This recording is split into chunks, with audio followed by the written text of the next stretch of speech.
Hello everyone and welcome to another Versus video. I'm Brett Nelson. Today I'm joined by Todd Anderson and we're going to continue Todd beating me with Zathrid Necromancer when I'm playing Desecration Demon because I guess Todd's mad at me. I don't know what we're going to do to bury this hatchet and get it out of my back. This is just payback. I'm Mel Gibson, baby. This is, he's Mel Gibson and I'm whoever Mel Gibson lost to in every single movie. But today let's look at Todd's black-white human soldier deck.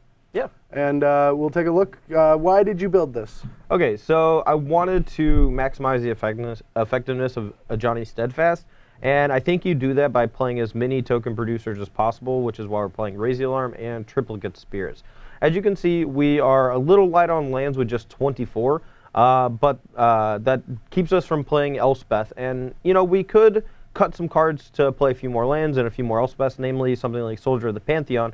But I wanted to try to have Zathrid Necromancer be the heart and the core of this deck. And to do that, you have to play a reasonable number of humans like Cartel Aristocrat, Precinct Captain, Soldier, and even Mutavault. But like I said, you could shave it to make it, you know, higher at the top end. But I don't think that that's nearly as good since Soldier does play really good defense against like mono blue, mono red, things like that. But also gives you some early pressure against the control decks. One card that I'm trying out that may not be necessary is Dictate of Erebos. I know, Brad, you said multiple times that you thought that playing Dictate of Heliod would be better. I like me some Anthems. Yeah, but if I wanted to go full on Anthem, I would probably just cut some removal spells and play those. But I wanted to be able to play two different game plans. There are some game plans where you want to play a Johnny, pump all your guys, and kill your opponent. There are other games where you need to kill very specific threats like Master Waves or Pack Rat, because those kind of threats can overwhelm you and are very easy to set up. Like Pack Rat does it by itself. Master Waves used to have like one Night Veil Spectre, and then you make as many tokens as I do with just a single card. So I think having answers to those kind of cards is important. Yeah, that is true, actually. Like, there's a lot of the way that decks like this tend to lose are just getting the other person just goes over the top, like with Nykthos or some other version of like a ton of mana. Yeah. So being able to suppress them until the mid to late game, and then just like this KOs them because this is sacrifice 3 cards for 1 card and things like that. Yeah. When Dictate of Erebos starts turning Raise the Alarm and Triplicate Spirits into triple edicts and double edicts with Cartel Aristocrat, it's pretty solid. The other new card we're trying out is First Response, and this card could actually just be crap. I haven't played with it at all, but it just seemed really cool. It's pretty easy to turn on since we want to make our mana base pretty strong here with Caves of Koilos and Mana Confluence, but we are dealing ourselves a lot of damage, and it could just not be worth it to make First Response into a reasonable magic card. I mean, especially with the only way to gain life is a Johnny. Yeah, I mean, that is true. We are leaning on a Johnny pretty hard in this deck, but we also, we can gain a few points here with Soldier of the Pantheon, but I think for the most part, we're going to be able to play this super defensive game with Precinct Captain, Zathrid Necromancer, Cartel Aristocrat if we want to, which is going to help prevent damage through combat so that we can actually just turn on our First Responses later in the game so we have enough life to do so. But this card also just makes it really hard for your opponent to attack you. Like they have to make that really tough decision. Like if you have 2 guys in play and they have 3 guys in play, do they want to trade off a creature to deal you 2 points of damage when you're also going to get a soldier on the next combat? So this card I think is going to be pretty strong for combat scenarios in a lot of situations. It's possible that you want this kind of card in a deck that can ramp into it with Elvish Mystic or Sylvan Caryatid. But since we don't have brush land, I figured just trying it out with black-white was a good place to start. Felt like this card's pretty solid with a Johnny as well as our defensive package. So yeah. All right, guys. Well, that is the main deck for white-black humans. Or tokens, whatever. Let's take a look at the board, and then we'll get to battle. Is it tokens? Is it humans? Is it whatever? It's whatever. It's whatever. Okay. So in the sideboard, you can see we have 4 copies of Thoughtseize. We're not playing these main deck because we deal ourselves so much damage with our mana base. I feel like this card for a lot of creature-based decks is okay to be in the sideboard, but decks like Mono Black Control or Mono Black Devotion, I think, are the ones that want these kind of cards in the main deck, but we just want them against other control strategies. Alongside that, we do have 2 copies of Sin Collector, which can come in to disrupt our opponent, keep them from playing Sphinx Revelation or Supreme Verdict.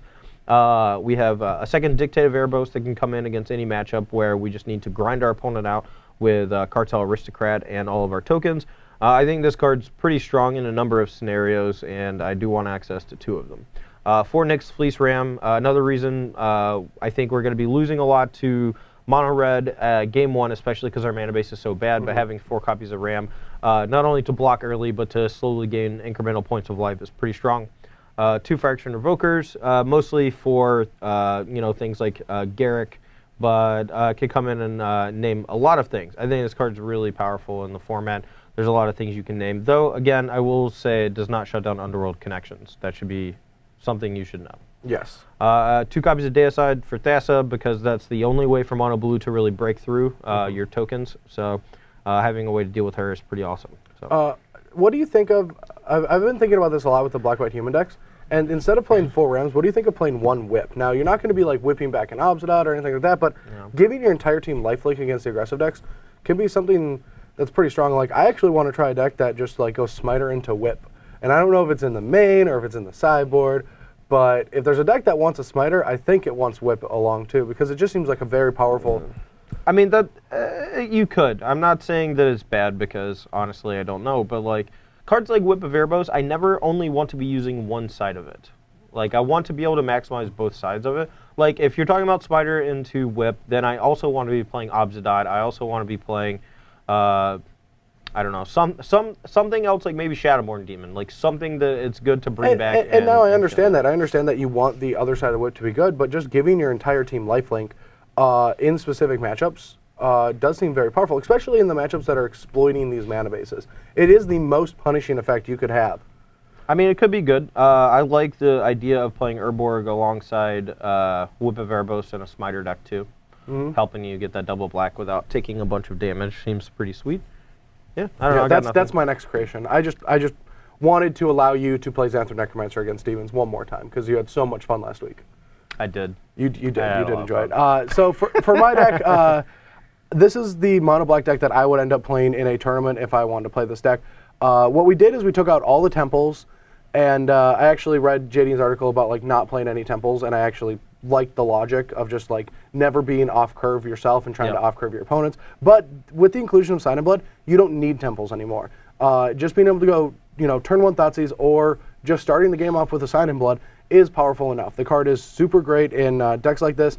Like we saw last week, game 1, I was already trying to draw a Sign in Blood for lethal. Yeah. And mono black is going to love this kind of effect, especially when it has Whip and Grey Merchant in the main deck to gain a bunch of life back. Yeah, I agree. I think some decks were getting to the point where they were trying to play Read the Bones as well as Underworld Connections. I know Jerry Thompson advocated playing like 2 copies alongside your 4 Underworld Connections in the sideboard. That way, in the mirror matches, when people are trying to Thoughtseize you, or when in matches where you're trading a lot of 1-for-1s, and you have enough time to draw cards, something like Sign in Blood or Read the Bones is actually exactly what you want. Yeah. And with your deck, like you said, you do have Whip main and Grey Merchant, so being able to regain those life points back is pretty awesome. Yeah, and it's a great way to curve into finding extra lands for your life banes or things like that, where it is just a strict upgrade to Read the Bones. Yeah. But anyway, guys, I hope you enjoyed the video, and this week I'm going to finally get him, because he can't top deck voices alongside Xanther Necromancers.